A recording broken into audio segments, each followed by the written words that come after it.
Hello guys, next scene में हम देखते हैं एक बच्चे के साथ एक टीचर खेल रहे हैं तो पार्क में।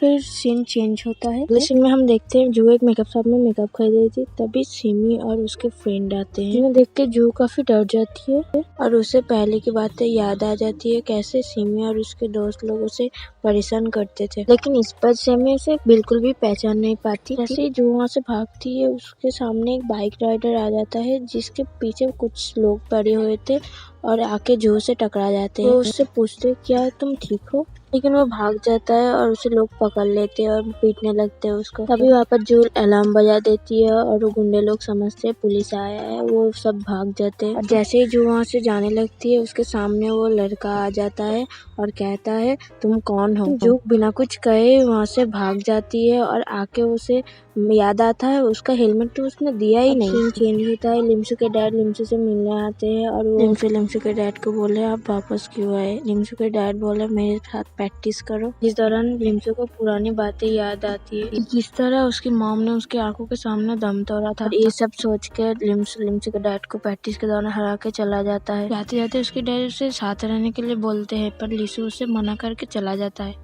अगले दिन जू शॉप में जाती है, जाके ओनर से पूछती है कल वाला लड़का यहाँ पर तो नहीं है। जहाँ उस ओनर बोलते हैं वो नहीं है। ये सुन के जू अंदर चली जाती है, जाके एक बुक लेती है और उसको देख के वो बोलती है ये तो मैंने बचपन में भी पढ़ा था।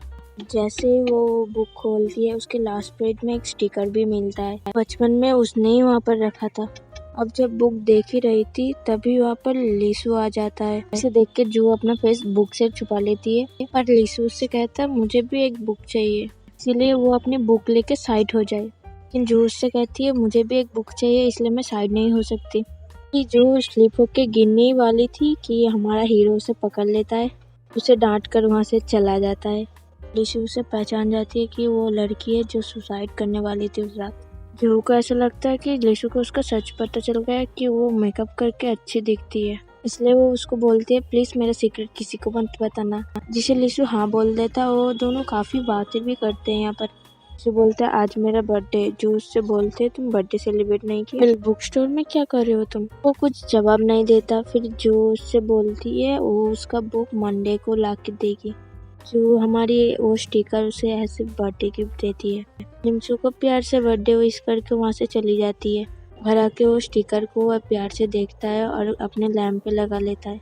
और नेक्स्ट सीन में हम देखते हैं जू की बस छूट जाती है और एक लड़का उसके लिए बस रोक देता है और जू रिलैक्स होकर खुशी खुशी बस के अंदर जाती है। वहाँ पे सब लोग उसे देख के बहुत ही इम्प्रेस होते हैं, इसलिए वो अपने आप को इतना सुंदर देख के काफी खुश होती है। तो वो बस में ही सो जाती है और एक लड़का उसके पास बैठ कर उसकी क्लिक करने लगता है। फिर इसका एक फ्रेंड उसको पकड़ लेती है और वो लड़का वहाँ से भागता है। उसके पीछे उसकी फ्रेंड भी भागती है और उसे गिरा के पुलिस वालों के हवाले कर देती है। और जो उसके फ्रेंड के साथ स्कूल जाती है और वहाँ पर मिंचू को देखती है, वहाँ पर वो बाइक राइडर को देखती है। देख के वो शॉक हो जाती है और हमें पता चलता है ये बंदे का नाम सियोजुन है जो कि लिजू और जू के स्कूल में ही पढ़ता है।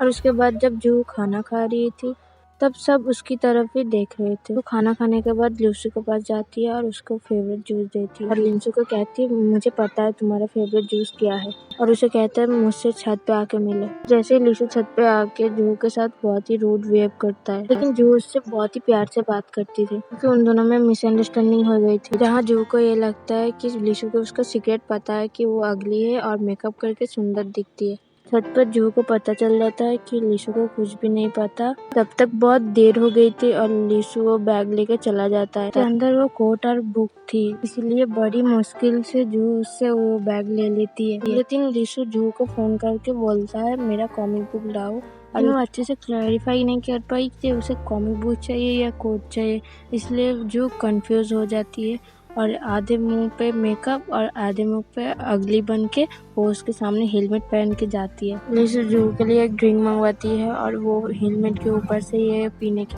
कोशिश कर रही है। जैसे ही लिसू बुक मांगता है तभी वो समझ जाती है कि वो अगली गर्ल समझ के बुला रहा था, इसलिए वो भाग के वॉशरूम में जाती है और जाके अपना मेकअप धो के उसके सामने आती है। लेकिन जू लिसू के पास आके उसको जैकेट देती है और लिसू उससे पूछता है क्या हम पहले भी मिल चुके हैं। जवाब में वो बोलती है नहीं, जब वो क्लास में जाती है, जाते ही उसके चेहरे पे केक लग जाता है। वो अपना फेस भी वॉश नहीं कर सकती थी क्योंकि ऐसा करने से उसका सारा मेकअप उतर जाता है। लिसु आकर उसको कोट से कवर कर लेता है और उसे वॉशरूम पर ले जाता है ताकि उसको कोई देख ना सके। फिर उन्हें वहाँ से जाते हुए सियोजुन भी देख लेता है। फिर वॉशरूम जाके जू अपना फेस वॉश करके सारा मेकअप भी कर लेती है और बाहर लिसु खड़ा हुआ था। तभी वापस सियोजुन आके उसे कहता है, तुम्हें सबका अटेंशन पाना बहुत अच्छा लगता है, तुम हमेशा से ऐसा ही करते हो। जिसे लिसु कहता है, तुम मेरी लाइफ में इंटरफेयर करना बंद करो। फिर जू बाहर आके उसे थैंक्स बोलती है, पर वहाँ पर सियोजुन था लिसु की जगह। तब सियोजुन उसे देखकर कहता है, मेरा हेलमेट कहाँ पर है।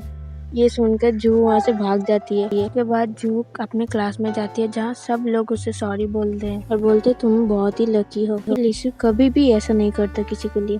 तब जू को ऐसा लगता है शायद उसको उसकी सच्चाई मालूम हो गई, इसलिए वो इसकी हेल्प कर रहा है। तभी वो उसके भाई को सब बताता है और मजाक मजाक में उसके भाई बोलता है लिसु एक वैम्पायर है और वो तुमसे बदला लेना चाहता है। जब कॉरिडोर में लिसु खड़ा हुआ था तो वो इमेजिन करता है वो एक वैम्पायर है और उसके तरफ ही आ रहा है और चिल्ला के वहाँ से भाग जाता है। और लिसु उसके पीछे आता है, आके उसे पूछता है तुम कॉरिडोर से ऐसे क्यों भागी। लिसु बेचारा एक बुक देकर उसे चला जाता है। अब सीन चेंज होता है, वो अपने बेड में आराम कर रही थी तब लिम्सू का कॉल आता है कि उसे बुक स्टोर में मिलने के लिए बुला रहा था। जू ने सारा मेकअप उतर के अगली बन के बुक स्टोर में जाती है। लिम्सू से पूछता है तुमने मुझे बुक स्टोर में मिलने के लिए क्यों बुलाया। तो लिम्सू उसे एक केक देता है और थैंक्स भी बोलती है और बोलते हैं हमारे स्कूल में तुम जैसी एक लड़की है। ये सुनकर जू बहुत ही नर्वस हो जाती है और बोलती है तुमने मुझे कजन को देखा होता, हूबहू मेरी जैसी ही दिखती है।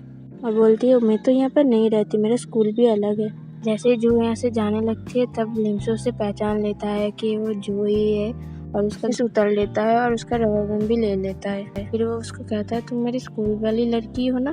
तभी वहाँ पर उसकी मम्मी आके जू बोल के पुकारती है और वहाँ पर कंफर्म हो जाता है कि वो मेकअप वाली लड़की जू है। तो जू भी ये बात एक्सेप्ट कर लेती है और वहाँ से जल्दी जल्दी भाग जाती है। फिर हम देखते हैं लिसु अपने घर जाता है और जू का रबर बैंड देख के उसे याद करता है।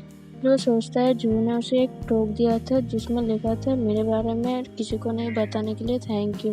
ये सोचकर लिम्सू स्माइल करने लगता है और नेक्स्ट सीन में उसके बाद हम जू को देखते हैं जो नीचे लेटी हुई थी और सोच रही थी अब सब कुछ खत्म हो गया, अब मेरा क्या होगा। उसकी मॉम गुस्सा भी होती है और बोलती है तुम्हारा ध्यान कहाँ है, अब तुम पढ़ाई भी नहीं करते हो, क्या हुआ तुम्हारा। फिर जू अपनी बहन को वीडियो गेम खेलते हुए देखती है। उसकी बहन बार बार कह रही थी हर बर्बादी के पीछे डर होता है। ये सुनकर जू मोटिवेट हो जाती है और बोलती है हमें हर डर का सामना करना पड़ेगा। बट जू ने मैसेज किया है लिम्सू को और बोलती है जल्दी स्कूल आओ। जब जू स्कूल ग्राउंड में पहुंचती है और सावधान होकर खड़ी हो जाती है और उसकी तरफ जब देखता है वो खुद को गेम में इमेजिन करने लगती है जैसे कि एक वॉरियर हो। लिम्सू उसके सामने देख के बोलते है तुम्हारा रबर बैंड मेरे पास है। रियलिटी में आती है और आके उससे रिक्वेस्ट करते है कि वो एपिसोड यहाँ पर ही खत्म कर दे। Thank you for watching my video guys.